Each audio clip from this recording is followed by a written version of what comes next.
Bonjour et bienvenue. Aujourd'hui, on plonge dans une revue de presse de Foot Mercato qui est un véritable tourbillon.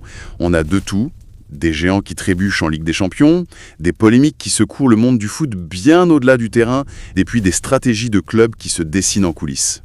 Oui, c'est une photographie fascinante d'une semaine de football européen, où tout semble en fait s'accélérer.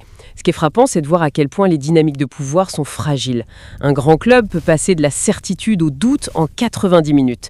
Et une controverse peut redéfinir l'image d'une institution en quelques heures. C'est un condensé de la pression extrême du football moderne. On commence justement avec ça, avec ces certitudes qui volent en éclats en Ligue des Champions. Le choc, le vrai choc, c'est la défaite de l'Inter Milan, le leader incontesté du championnat italien, qui va s'incliner 3-1 en Norvège face à Bodo Glimt. La presse italienne est sous le choc, elle parle d'une défaite dans la forteresse glaciale de Bodo, face à un jeu vertical et intense sur pelouse synthétique. C'est plus qu'une défaite, c'est une humiliation. Absolument, et il faut bien insister sur le fait que Bodo Glimt n'est plus vraiment une surprise, c'est pas un accident. Les articles rappellent leurs exploits récents, un nul ramené de Dortmund, une victoire 3-1 à domicile contre Manchester City, une autre victoire 2-1 à l'extérieur contre l'Atlético de Madrid. Et tout ça avec des moyens.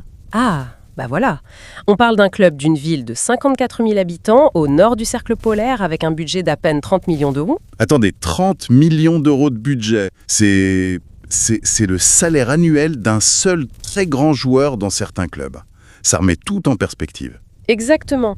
Et c'est là que ça devient intéressant. Ce n'est pas de la chance, c'est le fruit d'un système de jeu redoutable, d'une identité très forte et d'une confiance inébranlable. Surtout à domicile. À tel point d'ailleurs qu'un média norvégien, dans l'euphorie, se demande s'ils n'ont pas le niveau pour aller en finale. Bon, c'est peut-être un peu tout, mais ça montre l'impact de ces résultats. L'impact est énorme. Et dans un autre registre de folie, il y a ce match de l'Atlético de Madrid contre Bruges. Ils mènent 2-0, tranquillement, puis le match leur échappe totalement pour se terminer sur un nul 3-3 avec une égalisation à la dernière minute. C'est incompréhensible. Ce match est le symbole parfait de ce qu'est l'Atlético cette saison. Une équipe capable du meilleur comme du pire, parfois dans la même rencontre. Les sources parlent de failles défensives béantes et d'une incapacité chronique à tuer le match. Ce match chaotique, comme il est décrit, est une métaphore de leur crise d'identité. Ils ont le talent, mais mentalement, ils s'effondrent. Mais est-ce que ce n'est pas simplement l'ADN de l'équipe de Simeone depuis des années, cette capacité au chaos à la fois pour le meilleur et pour le pire? Ou est-ce que quelque chose s'est vraiment cassé cette saison? C'est une excellente question. Le Cholismo a toujours reposé sur une solidité défensive et une grinta qui permettait de gérer ce chaos, justement. Ce qui semble s'être cassé, c'est cette solidité.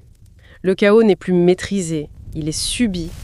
Et quand une équipe construite sur la défense se met à douter de sa propre force, tout l'édifice s'écroule. Et cette fragilité des géants, elle ne se voit pas que sur le terrain. Elle est parfois encore plus criante en dehors. On en arrive à un sujet bien plus lourd. L'incident à caractère raciste entre Gianluca Prestiani de Benfica et Vinicius Junior du Real Madrid. Oui, un incident qui a immédiatement pris une ampleur considérable. L'UEFA a ouvert une enquête, le gouvernement portugais aussi. La sanction potentielle, si les faits sont avérés, est d'au moins 10 matchs de suspension. Mais ce qui est le plus révélateur, ce n'est pas tant l'incident lui-même que la réaction des clubs. C'est-à-dire ? On a deux attitudes radicalement opposées. D'un côté, Benfica communique très vite. Le club soutient publiquement son joueur, tout en affirmant qu'il coopérera. C'est une position de défense, mais aussi de responsabilité. De l'autre, c'est le silence radio du Real Madrid. Et ce silence choque profondément la presse espagnole. C'est quand même fou, ce silence. On parle du Real Madrid, une institution. On s'attendrait à ce qu'ils montent au créneau immédiatement pour leur joueur, qui a déjà été ciblé par le passé. Précisément. Les commentateurs fustigent cette absence de communiqué officiel.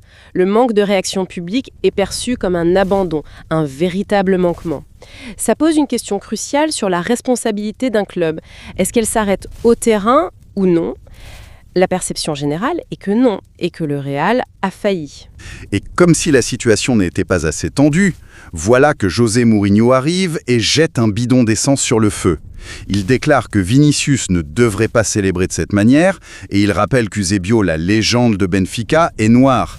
La réaction de la presse anglaise, notamment du Daily Mail, est d'une violence inouïe. Il le qualifie d'individu narcissique et égocentrique et d'escroc ultime du management footballistique. Franchement, en lisant ça, on a l'impression qu'il cherche délibérément à créer le chaos. C'est presque une caricature de lui-même, non ? C'est exactement l'analyse qui ressort des articles. Ce qui est souligné, c'est que ce comportement, ce n'est pas un dérapage isolé. Ça s'inscrit dans une tendance observée chez lui depuis 10 ans. Occulter ses échesses professionnelles en déclenchant des bombes et en fabriquant des controverses. C'est une stratégie de diversion, quoi. Et la conclusion, citée dans un des articles, c'est celle de Lilian Thuram. Elle est absolument cinglante. L'analyse de Mourinho est celle d'un petit monsieur. On ne négocie pas avec le racisme. Ça recentre le débat et ça expose la vacuité de sa sortie. Et en parlant de fissures dans l'armure, on traverse la Manche pour aller voir Arsenal.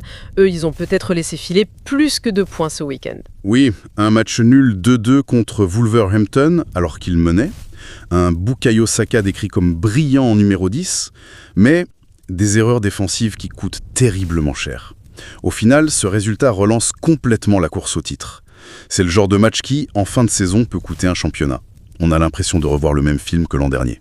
C'est exactement ça. Les articles mettent en avant cette faiblesse persistante d'Arsenal, une fragilité dans les moments cruciaux.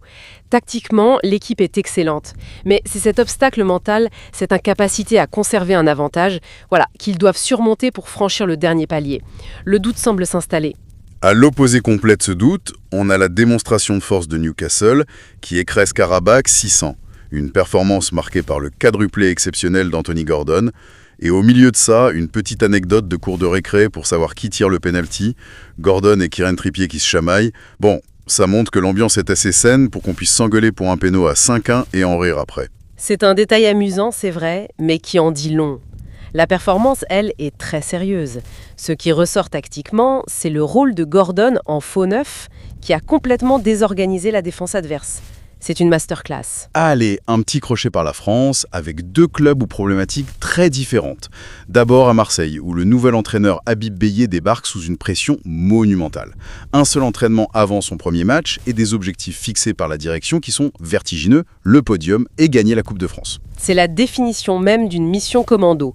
Il n'a pas le temps de construire, il doit obtenir des résultats immédiats dans un environnement qu'on sait être une poudrière. C'est un défi immense. Pendant ce temps à Paris, le problème est presque surréaliste. Le PSG a un souci avec les pénaltys. Leur taux de réussite est passé de 83% la saison dernière à seulement 56% cette saison. C'est une chute spectaculaire.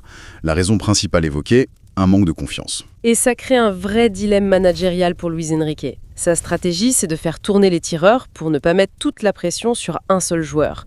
Mais la question, c'est est-ce que cette rotation protège les joueurs en diluant la responsabilité ou est-ce qu'elle crée encore plus d'instabilité en empêchant un spécialiste de prendre confiance ? C'est un vrai casse-tête. Parce que si on nomme un tireur attitré et qu'il en rate 2 d'affilée, la crise de confiance devient personnelle et peut-être encore plus grande. On est presque dans une situation où il n'y a pas de bonne solution. Exactement.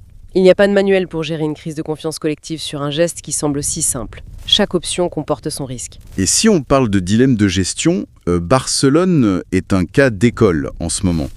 Un pied dans la crise du présent et un autre dans la construction de l'avenir. Commençons par une histoire qui en dit long sur l'adaptation du foot moderne. Le jeune Lamine Yamal qui observe le Ramadan.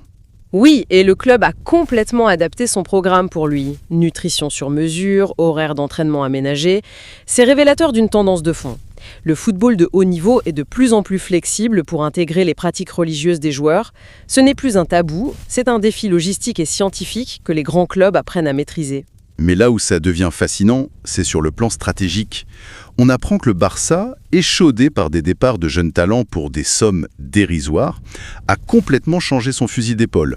Fini de voir des pépites comme Marc Guéhiou ou Drew Fernandez partir pour presque rien. C'est un changement de cap crucial et très intelligent.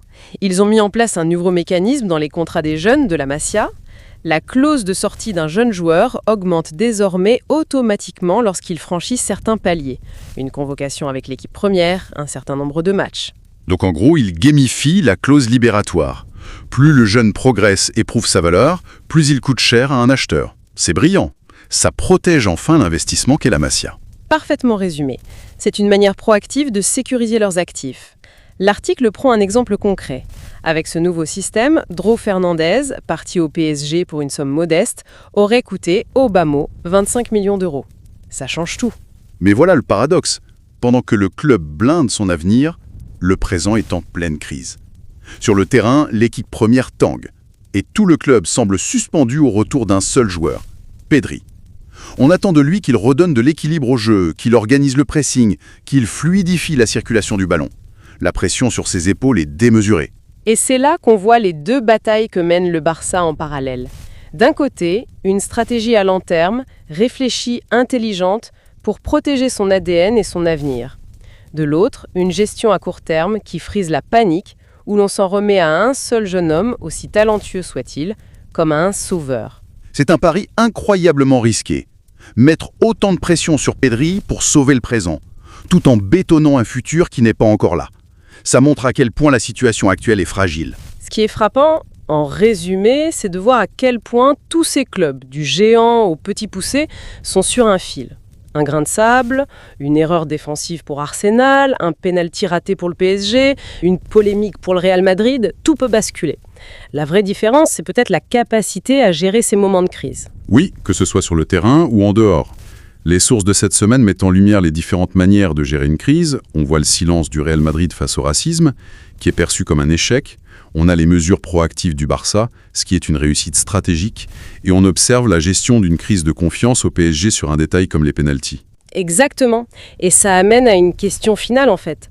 Dans le football moderne, où les enjeux sont colossaux, l'identité d'un grand club se définit-elle davantage par ses victoires sur le terrain ou par sa manière de naviguer les inévitables crises en dehors ?